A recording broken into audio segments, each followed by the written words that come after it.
அனுமதிக்கிறாருன்னா அதுக்குள்ள போனாதான் இருதயம் மாறி.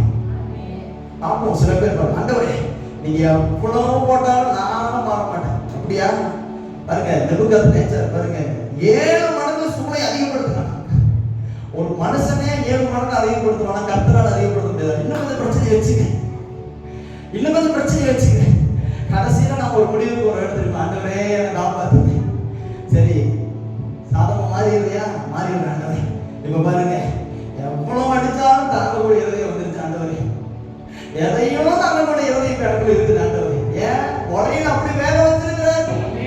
வேகிற சாப்பாட்ட அப்பப்ப என்ன பண்ணுவாங்க தெரியுமா? எடுத்து நசுக்கி பார்ப்பாங்க. ஏன் நசுக்கி பார்க்கறாங்க? சாதம் வந்துருச்சா? ஆண்டவர் சில பிரச்சனைகளை கொடுத்து மறுபடியும் நசுக்கி பார்க்க, நீ இன்னும் வேக மாட்டேங்கிற, வா இன்னும் கொஞ்சம் பிரச்சனை கொடுக்குறேன். அங்கே சொல்லுங்க, எதுவரைக்கும் ஆண்டவரே உன் கல்லான இருதயம் பஞ்சு போல மாற வரைக்கும் அந்த சோதனை கற்று வாழ்க்கை வச்சிருக்கேன். அதனால ஆவியானவர் என்ன சொல்லுங்க, நான் கல்லான இருதயத்தை தூக்கி குப்பையில போடுங்க. நாம் பார்வோன் அல்ல, நாம் அவரை ஆராதிக்கிற குடும்பம். பார்வோனுடைய இருதயத்தை கர்த்தர் கடினப்படுத்துறது வேற, அவங்களை ஞானம் தீர்க்கிறதுக்காக. ஆனா இஸ்ரவேல் ஜனங்கள் பாருங்க, இருதயம் கடினம் உள்ளவர்கள், முன்முணுக்கிறவர்கள், கர்த்தர் பிடிக்கவே இல்லை. 40 வருஷம் அலைய விட்டார். ஏன் அலைய விட்டாரு? அரிசியா இருக்கிற இருதயம் சாதமா மாறும். அந்த இருதயத்தை கர்த்தர் நம்ம இடத்துல எதிர்பார்க்க. ஹல்லேலூயா. இத பாருங்க, லோத் சரி யோனாவை குறித்து வேதம் சொல்லுது. என்னன்னு தெரியல, இந்த டாபிக் கொண்டு போறாரு. யோனாவை குறித்து வேதம் சொல்லுது. யோனா வந்து எப்படிப்பட்ட ஒரு மனுஷன்? கர்த்தருடைய சத்தத்தை கேட்கிற தீர்க்கதரிசி. ஆண்டவர் யோனாவுக்கு சொல்றாரு, நீ நினிவேவுக்கு போ, அங்க இருக்கிற ஜனங்களுடைய அக்கிரமத்தை குறித்து பிரசங்கம் பண்ண அப்படிங்கிறாரு. அவன் என்ன பண்றான்? யோனா போறான். இடத்தையும் கடினம் அரிசியா இருக்கு. கர்த்தர் விட்டாரா? போ, நடுக்கடல்ல வச்ச வேட்டு சொல்லுங்க, நடுக்கடல்ல இருந்து உங்களுக்கு வேட்டு, நடுக்கடல்ல தூக்கி மீன் கூட போட்டாரு. நான் மீன் வாய்க்குள்ளே போய் விழுகிறான் யோனா. இந்த 3 நாளும் சாதம் வெந்துச்சா வேலையா? சொல்லுங்க, அரிசி வெந்துச்சா வேலையா? வெளியில வந்த உடனே அவன் எப்படி இருந்தா தெரியுமா சிஸ்டர்? அந்த இதெல்லாம் வெள்ள வலையேன்னு பார்க்கறதுக்கே கொடூரமா இருந்திருக்கான். சாதம் வெந்துருச்சு. இப்போ நான் போற ஆண்டவரே வா போலாம். ஆமென் சொல்லுங்க பாருங்க. இன்னைக்கு ஆவியானவர் நமக்கு இதுதான் சொல்லி தர விரும்புகிறேன். உங்க இருதயத்தை கடினப்படுத்த வரைக்கும் பிரச்சனை மாறாது. ஆத்ம சமூகத்தை எல்லாத்தையும் வைங்க. அப்பா கிட்ட சொல்லுங்க, உங்க சமூகத்தை நான் எல்லாத்தையும் வைக்கிறேன். என் இருதயம் கடினமான இருதயம் அல்ல, என் இருதயம் பஞ்சு மாதிரி இருக்கிற இருதயம். ஹல்லேலூயா சொல்லுங்க பாருங்க. இனி எவ்வளவு பிரச்சனைகள் வந்தாலும் உங்க நாமத்தினால நான் மேற்கொள்ள அதை போய் சொல்றாங்க, எப்பக்கத்திலும் கற்கப்பட்டும். ஆமென் சொல்லுங்க பாருங்க. அவளுக்கு எல்லாமே தெரியும், ஆனாலும் பவுல் சொல்றா எல்லாத்தையும் குப்பை என்று எண்ணுகிறேன். காரணம் என்ன? அவன் இருதயம் மாறிடுச்சு. பக்கத்துல சீக்கிரமா உங்க இருதயம் வேக வேக தான் எல்லாமே நடக்கும். ஹல்லேலூயா சொல்லுங்க பாருங்க. ஹல்லேலூயா. பாவியான ஒரு ஸ்திரீ இயேசு கிறிஸ்து சீமோன் வீட்டில் இருக்கிறப்போ பாவியான ஒரு ஸ்திரீ வரா. நேரா வந்து என்ன பண்றா பாருங்க. லூக்கா 7ஆம் அதிகாரத்துல 37ஆவது வசனத்திலிருந்து வாசிக்க வேணாம், நான் சொல்றதை கேளுங்க. பாவியான ஒரு ஸ்திரீ இயேசு இடத்துல வந்து அவருடைய பாதத்தில் உட்கார்ந்து கண்ணீரினால் அவருடைய பாதத்தை கழுவி தலைமயிரினால் அவருடைய பாதத்தை துடைத்து பரிமள தைலத்தை மேல் ஊற்றினார். இல்லையா சொல்லுங்க பாருங்க. அப்ப ஒரு விஷயத்தை நல்லா புரிஞ்சுக்கிங்க. நம்ம வாழ்க்கையில கண்ணீர்னாலும் அவர் பாதம் தான், பரிமள தைலம்னாலும் அவர் பாதம் தான். இல்லையா சொல்லுங்க பாருங்க. நான் என் கண்ணீர் விட்டாலும் கர்த்தர் சமூகத்துல இருப்பேன், நான் பரிமள தைலத்தோடு இருந்தாலும் அவர் சமூகத்துல தான். இல்லையா சொல்லுங்க பாருங்க. எனக்கு உங்களை விட்ட வேற யாரும் இல்லப்பா. எத்தனை பேர் சொல்றீங்க? எனக்கு உங்களை விட்ட வேற யாரும் இல்லப்பா. என்னை எவ்வளவு தூரம் நீங்க உயர்த்தினாலும் உங்க பாதத்தில் தான் இருப்பேன். நான் எவ்வளவு தூரம் கீழே இருந்தாலும் உங்க பாதத்தில் தான் இருப்பேன். உங்களை விட்டு நான் பிரியவே மாட்டேன்னு சொல்றவங்க 2 கையை வைத்து சொல்லுங்க, உங்களை விட்டு நான் பிரியவே மாட்டேன், நீங்க தான் என்னுடைய தேர்வு. ஆமென் சொல்லுங்க. வெந்த அரிசி இப்படிதான் இருக்கும், வேகாத அரிசியெல்லாம் இருக்கு பாருங்க. அதுக்கு என்ன சொல்றதுங்க? பக்கத்துல இல்லைன்னு அந்த வசனத்தை வாசிச்சு பார்த்தீங்கன்னா தெரியும் பாருங்க. இந்த பரிமள தைலத்தை வித்து தரித்திரர்களுக்கு கொடுத்துருக்கலாமே. வேகாத அரிசி பேசுது பாருங்க. இந்த பரிமள தைலத்தை விற்று தரித்திரர்களுக்கு கொடுத்துருக்கலாம். ஒரு வாரம் சாப்பாடாச்சும் அவங்க சாப்பிட்டுருப்பாங்க. அப்ப ஆண்டவர் பாருங்க, அவளை தொந்தரவு பண்ணாத. ஆமென் சொல்லுங்க. அவளை தொந்தரவு பண்ணாத. இன்னைக்கு ஆவியானவர் சபையில பேச விரும்புகிறார். நான் மரியாதை போல இருக்கிறேன். ஆமென் சொல்லுங்க பாருங்க. அவர் சமூகத்துல என் கண்ணீர் அவர் சமூகத்துக்கு தான். சீமோன் இவ்வளவு பேசினாங்க. அவர் கழுவுறதுக்கு தண்ணி கூட கொடுக்கல. பைபிள் அப்படிதான் சொல்லுது. நான் கழுவுறதுக்கு நீ தண்ணி கொடுக்கல, ஆனா அவளும் தன்னுடைய கண்ணீரினால் என் பாதத்தை நனைத்து தன்னை தலைமயிரினால் அதை துடைத்து. ஆமென் சொல்லுவாங்க.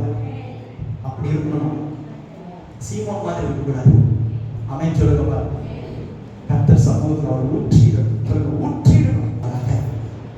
ஒன்று கொரிந்தியர் எடுத்துக்கங்க 4ஆம் அதிகாரம் 2வது வசனத்தை. உக்கிரக்காரன் உண்மையுள்ளவன் என்று காணப்படுவது அவசியம். சொல்லுங்க பாருங்க. உண்மையுள்ளவன் என்று காணப்படுவது யாருக்கு அவசியம்? கர்த்தருக்கு அவசியமா இல்ல அவனுக்கு அவசியமா? அவனுக்கு தான் அவசியம். அல்லேலூயா சொல்லுங்க பாருங்க. அல்லேலூயா. நாம ஆண்டவர் நம்மளை உண்மையுள்ளவன் என்று பார்க்கணும். நம்மளை உண்மையுள்ளவன் அவர் பார்க்கிறது அவருக்கு அவசியம் இல்லை, எனக்கு தான் அவசியம். அல்லேலூயா சொல்லுங்க பாருங்க. அவர் என்ன உண்மை இல்லைன்னு சொல்லிட்டாருன்னு வச்சுக்கோங்களேன், இப்ப நான் என்ன பண்ணி என்ன பிரயோஜனம்? நான் 40 நாள் உபவாசம் போட்டாலும் கர்த்தர் என் கிட்ட வரணும்னா நான் உண்மை உள்ளவனா இருக்கணும். ஆமென் சொல்லுங்க பாருங்க. நான் என்னதான் தசம பாகங்களை காணிக்கைகளை செலுத்தினாலும் நான் உண்மை இல்லைன்னா கர்த்தரை பக்கத்தில் வர மாட்டேன். ஆமென் சொல்லுங்க.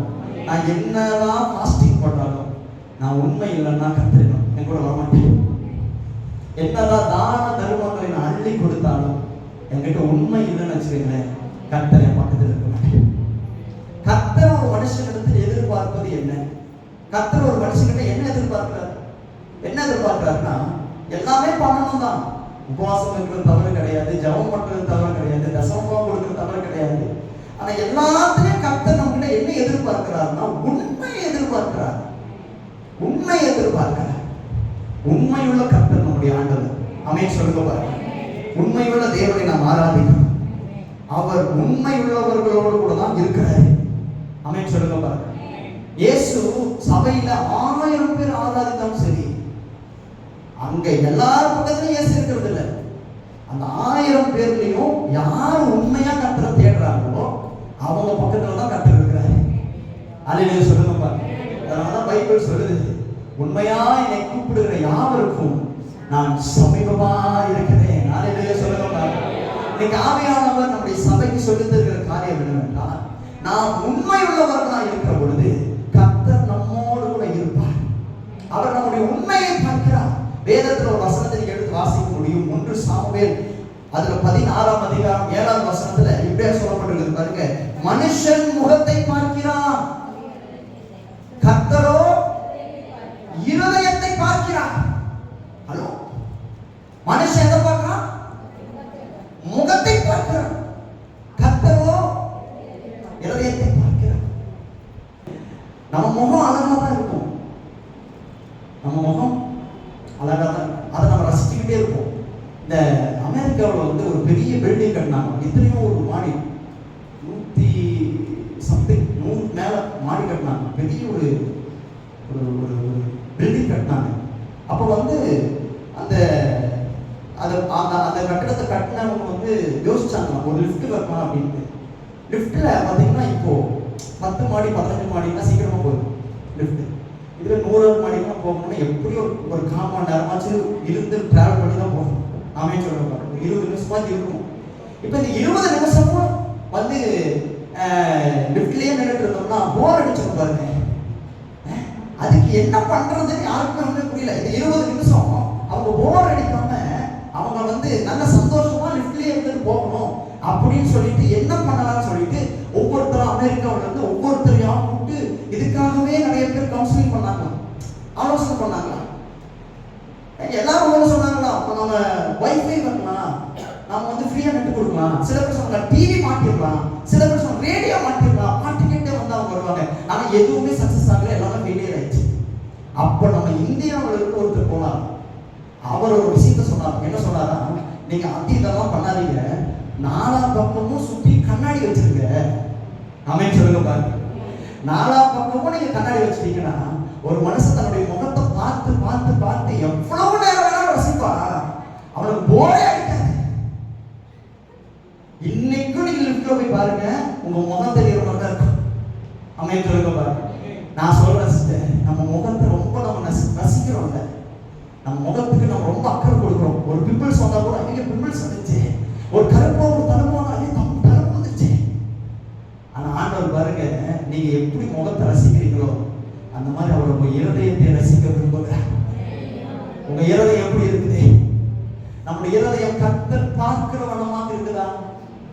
கர்த்தர் பார்க்கிற வண்ணமா இருக்குதா? யாராச்சும் ஒருத்தர் சொல்ல முடியுமா? வேலை செஞ்சு கழுவோட சர்ச்சுக்கு யாராச்சும் வந்தா நீங்க அவங்க பக்கத்துல கூட உட்கார மாட்டீங்க.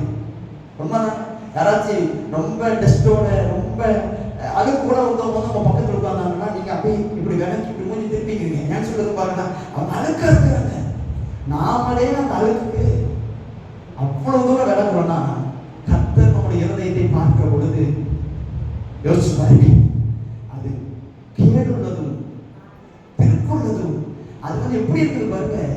ஆண்டவர் பார்க்கவே முடியாத அளவுக்கு மாறிடுச்சுன்னா கர்த்தர் எப்படி வாசம் பண்ணுவார்?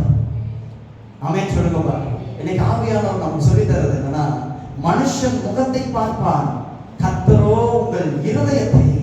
அல்லேலூயா சொல்லுங்க பாருங்க. என் இருதயத்தை பார்க்கிற கர்த்தர் அவர். ஏன் ஆண்டவர் உங்க முகத்தை பார்க்க மாட்டேங்கிறார், இருதயத்தை பார்க்கிறாருன்னா, இருதயத்துல தான் உண்மை இருக்கும், முகத்துல பொய் இருக்கும். ஆமென் சொல்லுங்க பாருங்க. இருதயத்துல தான் என்ன இருக்கும்? உண்மை இருதயத்துல தான், முகத்துல பொய் இருக்கும். எல்லா மனசுக்குள்ள இருக்கும் பாருங்க. சில பேர் பாருங்க அப்படியே உள்ளுக்குள்ள அத்தனை வச்சிருப்பாங்க வெளியில. ஆமா, இந்த தேல் பார்த்துக்கிறீங்களா? இந்த தேல் கட்டி பிடிக்கிறது உங்களுக்கு மொத்தம் கொடுக்காம உங்களை போட்டு தானே. ஆமென் சொல்லுங்க பாருங்க. அந்த மாதிரி சில பேர் இருதயத்துல அவ்வளவு இருக்குங்க. ஆனா அதனாலதான் கர்த்தர் சொல்றாரு, ஏய் உங்க முகத்தை நான் பார்க்கல. ஆமென் சொல்லுங்க. உங்க இருதயத்தை நான் பார்க்கிறேன். உங்க இருதயம் எப்படின்னு மனுஷனுக்கு தெரியாது. உங்க இருதயத்துல என்ன யோசிக்கிறேன்னு மனுஷனுக்கு தெரியாது. ஆனா உங்க இருதயத்துல என்ன யோசிக்கிறீங்க, உங்க இருதயத்துல என்ன நினைச்சிட்டு இருக்கிறீங்க, உங்க இருதயத்துல என்ன திட்டம் போட்டு வச்சிருக்கிறீங்க, உங்க இருதயத்துல என்னென்னலாம் செய்ய காத்திருக்கிறீங்க, எல்லாமே கர்த்தருக்கு தெரியும். அதனாலதான் ஆண்டவர் சொல்றாரு, நான் முகத்தை பார்க்கிறவன் அல்ல. ஆமென் சொல்லுங்க. எப்போ சபையில ஒவ்வொருவருக்கும் நான் சொல்றது அதுதான். உலகத்துல நிறைய பேர் இருக்கிறாங்க, சிரிச்சுட்டே இருப்பாங்க, சிரிச்சுட்டே இருப்பாங்க. காரியம் நடக்க, அதாவது காரியம் அவங்களுக்கு வரும் பாருங்க, அவங்க கையில மாட்டுவோம் பாருங்க, அப்ப போடுவாங்க ஒரு போடு எழுந்திருக்கணும். அதனால சபை மக்களும் எப்படி இருக்கும் தெரியுமா? எப்பவும் ஒருத்தவங்களுடைய முகத்தை பார்த்து அவங்க மிஸ் பண்ணக்கூடாது. அவங்க அழகா இருக்கிறாங்க ஃபர்ஸ்ட், வெள்ளையா இருக்கிறாங்க ஃபர்ஸ்ட், பார்த்தாலே ரெண்டு டைம் பார்க்கணும் போல இருக்குது ஃபர்ஸ்ட். அவங்க சிரிச்ச முகத்தோட வரணும். ஒளியின் தூதனுக்கும் ஒளியின் தூதனுடைய வேத சத்தம் போட்டுதான் வரணும் பிசாசு. நம்ம எங்க பாருங்க, பிசாசு எப்படி வருவான்? ஒளிநாட்டிக்கு விளம்பரத்தில் வர மாதிரி வருவான். அந்த காலத்துல ஒளிநாட்டிக்கு விளம்பரம் எப்படி இருக்கு தெரியுமா? ரெண்டு குங்கு வச்சுட்டு பல்லு வச்சுட்டு வாழை வச்சுட்டு வந்து வருவான் பிசாசு. அந்த மாதிரி பிசாசு வராது. உங்க பக்கத்திலேயே உட்கார்ந்து பிரைஸா அப்படி சபைக்குள்ள சொல்லலங்க, சபைக்கு வெளியே பேசிக்கிட்டு இருக்கேன். ஆமென் சொல்லுங்க பாருங்க. கர்த்தர் நல்லவர். ஒருவேளை உங்களுக்கு ஏதாவது விதிச்சு உங்களுக்கு தான் பேசணும் அர்த்தம். ஆமென் சொல்லுங்க பாருங்க. கர்த்தர் நல்லவர். அப்போ ஒரு புரிஞ்சுக்க, கர்த்தர் நம்முடைய இருதயத்தை பார்க்கிறார். ஏன்னா அதுலதான் உண்மை இருக்கு, மற்ற எதுலையுமே உண்மை கிடையாது. எத்தனை பேர் நம்புறீங்க? அல்லேலூயா.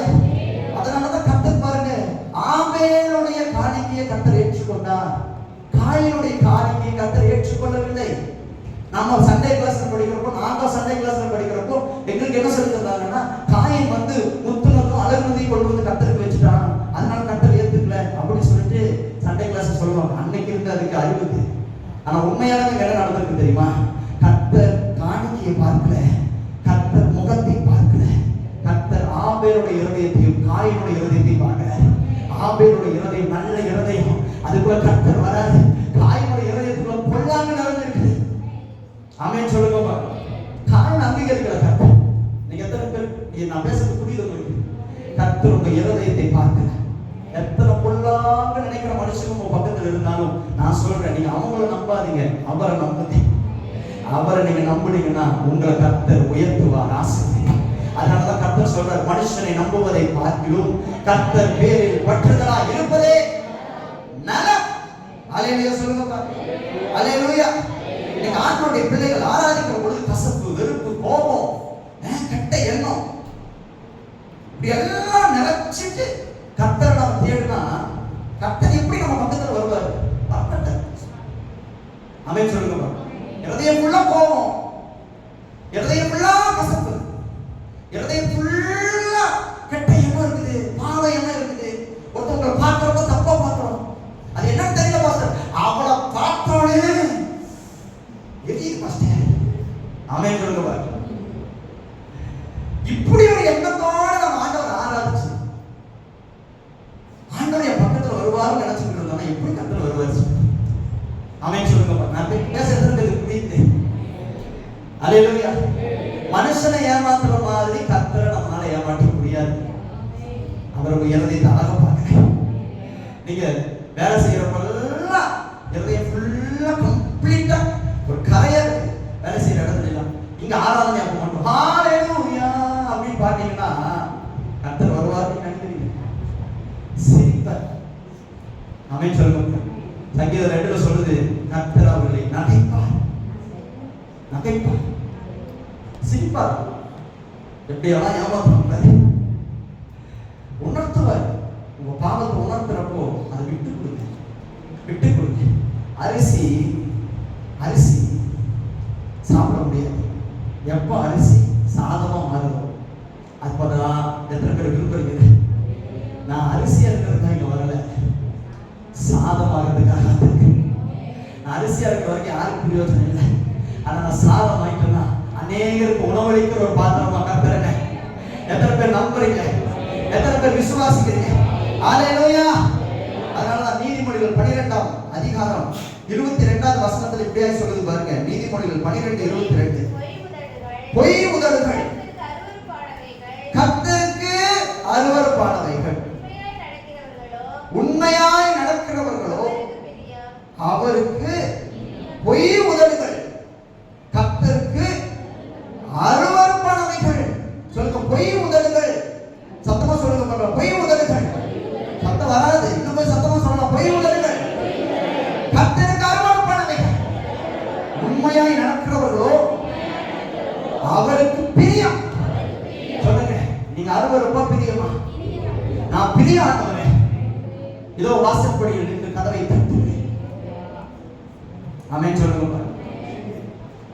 ஆண்டவருக்கு இருதயத்தை திறந்து கொடுக்கிற ஒரு பாத்திரமா நீங்க இருப்பீங்கன்னா உங்க இருதயம் எப்படி மாறி இருக்குதுன்னா பஞ்சு மாதிரி மாறி, பஞ்சு மாதிரி மாறி. எத்தனை பேர் விரும்புறீங்க? அல்லேலூயா சொல்லுங்க பார்க்கலாம். அல்லேலூயா. ஆமென். அத யோவான் நீங்க பாருங்க, அந்த வசனம் மட்டும் எடுத்து வாசிங்க. யோவான் 8ஆம் அதிகாரம் 3வது வசனத்துல இருந்து நீங்க வாசிப்பீங்க, உங்களுக்கு தெரியும் பாருங்க. அப்பொழுது விபச்சாரத்தில் கண்டுபிடிக்கப்பட்ட ஒரு ஸ்திரியை வேத பாதகரும் பரிசேயரும் அவரிடத்தில் கொண்டு வந்து அவரை நடுவே நிறுத்தி, போதகரே, இந்த ஸ்திரீ விபச்சாரத்தில் கையுமையுமாய் பிடிபட்டார். இப்படிப்பட்டவர்களை கல்லெறிந்து கொள்ள வேண்டும் என்று மோசே நியாயப்பிரமாணத்தில் நமக்கு கட்டளையிட்டிருக்கிறாரே, நீர் என்ன சொல்லுகிறீர் என்றார்கள். உண்டாகும் பொருட்டு அவரை சோதிக்கும்படி இப்படி சொன்னார்கள். இயேசுவோ குனிந்து, அவர்கள் ஓயாமல் அவரை கேட்டுக்கொண்டிருந்ததால் அவர் நிமிர்ந்து பார்த்து,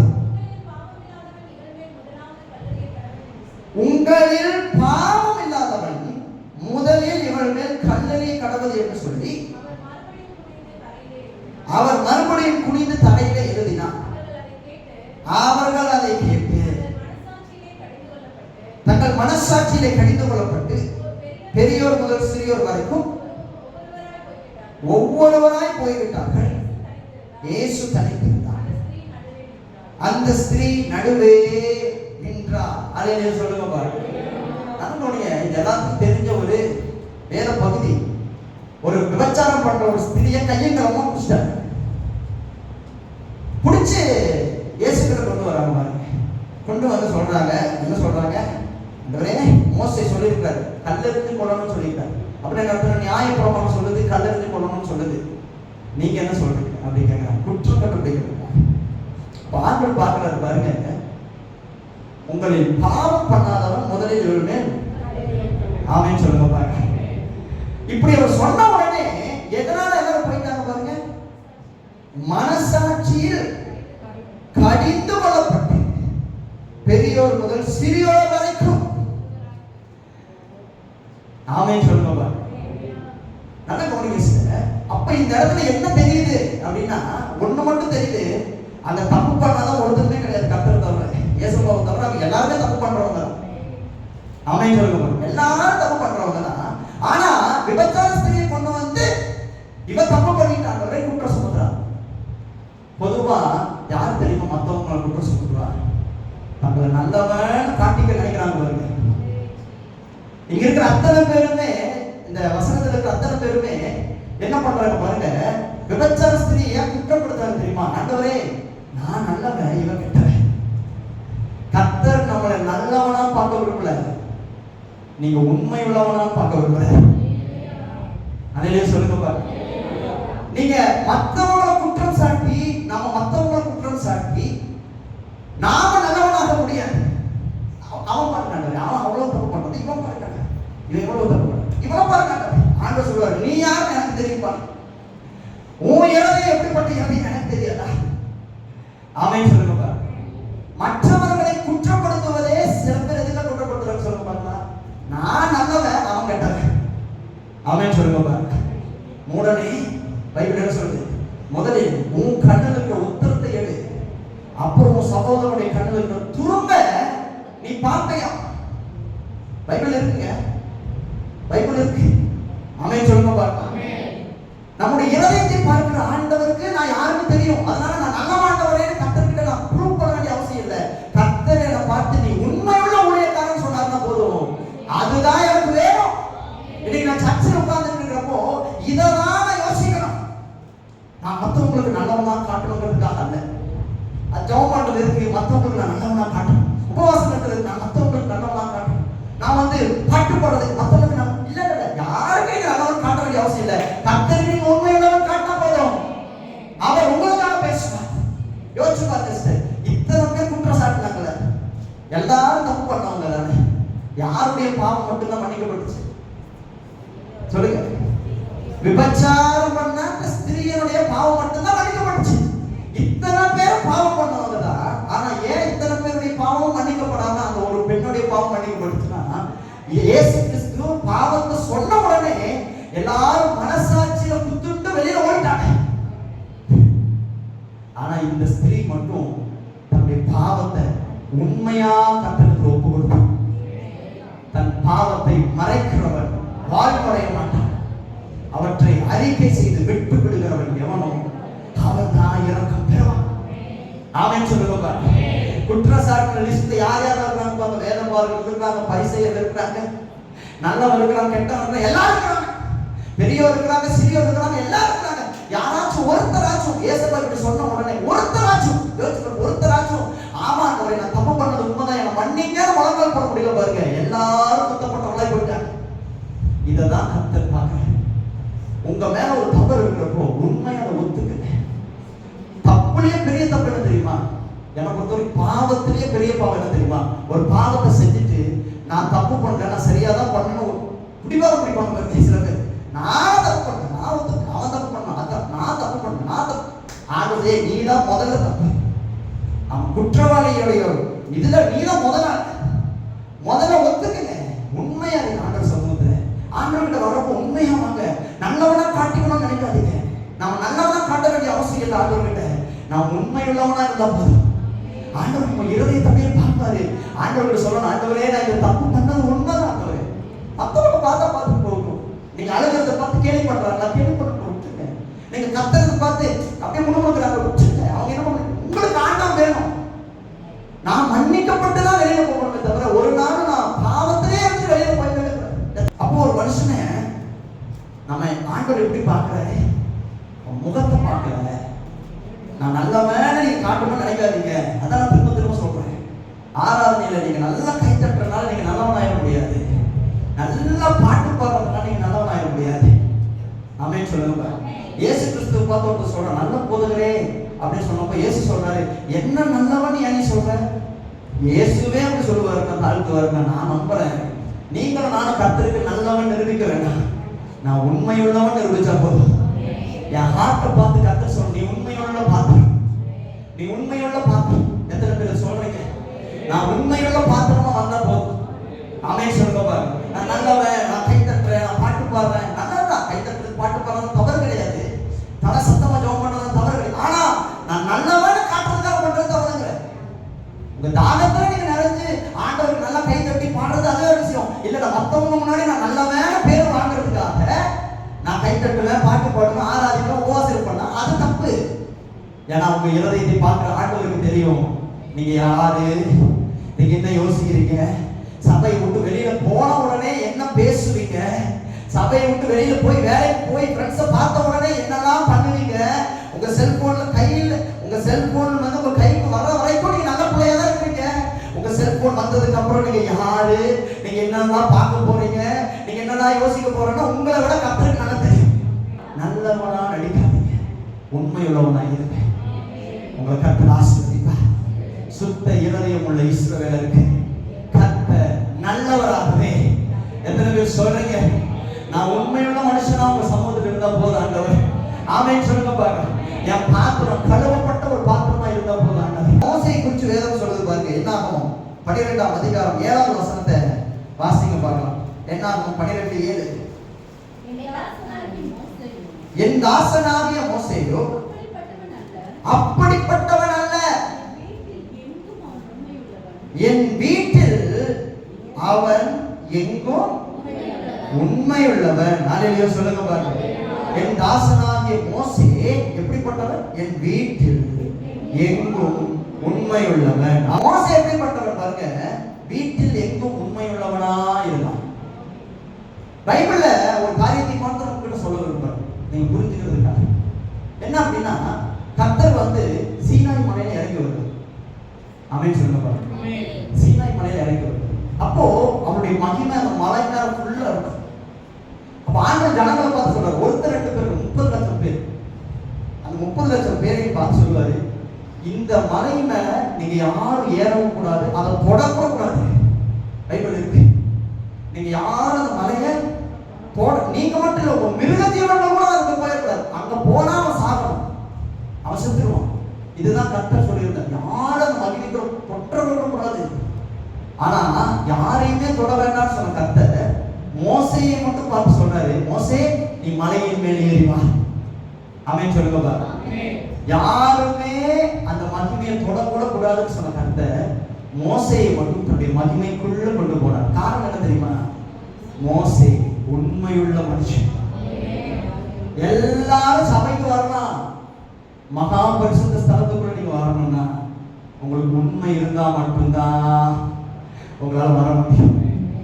பிரதான ஆசாரியர் என்ன பண்ணுவாங்கன்னா, அன்னைக்கு ஆசரிப்பு கூடாதுல வருஷத்துக்கு ஒருக்கா பலி செலுத்தி ஜனங்களுடைய பாவங்களுக்காக தேவனிடத்தில் விண்ணப்பம் பண்ணுவாங்க. அப்போ அவங்க போகிறப்போ கையில் ஒன்றை இடுப்பு கட்டிட்டு போவாங்க. எதுக்காக கை கட்டிட்டு போவாங்க தெரியுமா? ஒருவேளை இவன் உண்மையில்லாத மனுஷனா அந்த இடத்துக்கு போயிட்டான்னு வைங்களேன், கர்த்தர் அந்த இடத்துக்கு அடிச்சுட்டு வராங்க, அவன் செத்து போயிடுவான். அவன் செத்து போய் ரொம்ப நேரம் ஆனதுக்கு அப்புறம் சத்தமும் காணும், ஒன்றும் காணும். காலில் சலகையெல்லாம் போட்டுருப்பாங்க, அவங்க ட்ரெஸ் எல்லாம் ஒரு வித்தியாசமா அந்த சத்தம் கேட்டுக்கிட்டே இருக்கும். ரொம்ப நேரம் அந்த சத்தம்லாம் கேட்கலன்னு வச்சுக்கேன், உடனே முடிவு பண்ணிடுவாங்க என்னமோ நடந்துச்சு அப்படின்ட்டு செத்து போனவங்களை இழுக்கிறதுக்காக கையை கட்டிருப்பாங்க. ஆமென் சொல்லுங்க. அவ்வளவு பரிசுத்தம் உள்ள கர்த்தர் நம்முடைய ஆண்டவர். ஆமென் சொல்லுங்க. யாருமே மகிமையை தொடக்கூட கூடாதுன்னு சொன்ன ஆண்டவர் மோசையை மட்டும் பார்த்து சொல்றாரு, என் பக்கத்துல வா. காரணம் தெரியுமா?